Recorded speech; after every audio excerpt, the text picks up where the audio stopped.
Okay, I want to give this shout out to Little T, part of why I'm doing this video. Here's the coils. I just got one running around this way, and my pipe that I originally had it pulled up with. I got this 2-foot long 1-inch copper pipe, which is about $16 at Lowe's. Okay, it's better to use this, but when you use this, they sell a plastic pipe there. It's a rubber pipe, clear rubber pipe. You'll need a foot of that, and what you want to do is put some Vaseline or something on it after you cut it in half and slide it over both ends. That way when you tie your bag to it, it don't get hot and melt nothing, because that copper will melt this bag if it's directly on it. Okay, it's on both sides, as you can see right here.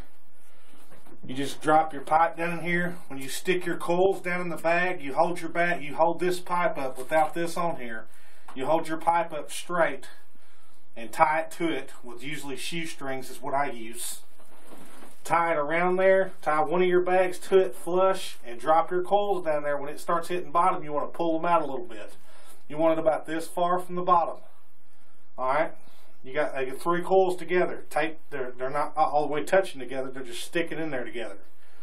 And run on these 3 coils down this line. You just pull it all up together and stick your pipe down there and make sure it's got room to breathe back here, and tie it together. Tie it all together and just bend it over. Cut you a slot out in your box right here where it'll drop down. You want your pipe at an angle. Okay, down here I just took 2 bags, stuck one inside the other.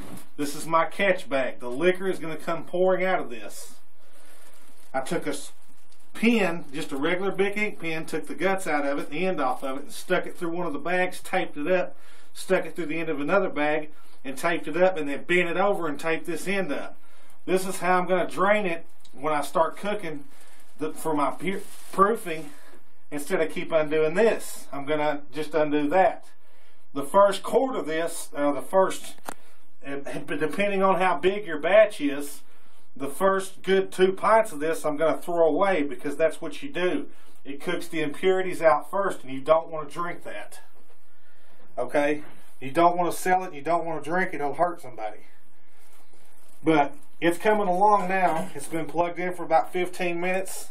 As you can see down in here, it's getting to where it's starting to boil a little bit, and it'll start boiling really hard, and it'll get real hot. This bag will swell up, and this bag over here will swell up. When this bag here starts to swell up, you take your fan and put it on here like so, which it's not plugged in, but turn it on about 3 or 2. Whatever makes your bag dent in is the speed you want your fan on. You have to keep this bag cool, or else it'll just expand and blow up. You have to keep the fan on it. And yes, if you're doing it in the house, it stinks like hell. But I'm not in the house, as you can tell. There's hardwood floor at my shed to keep the smell down. But that's cooking liquor 101. I'm planning on getting about 10 gallons off this batch. If anybody knows anything about moonshine, it's about $500. But that's it, man.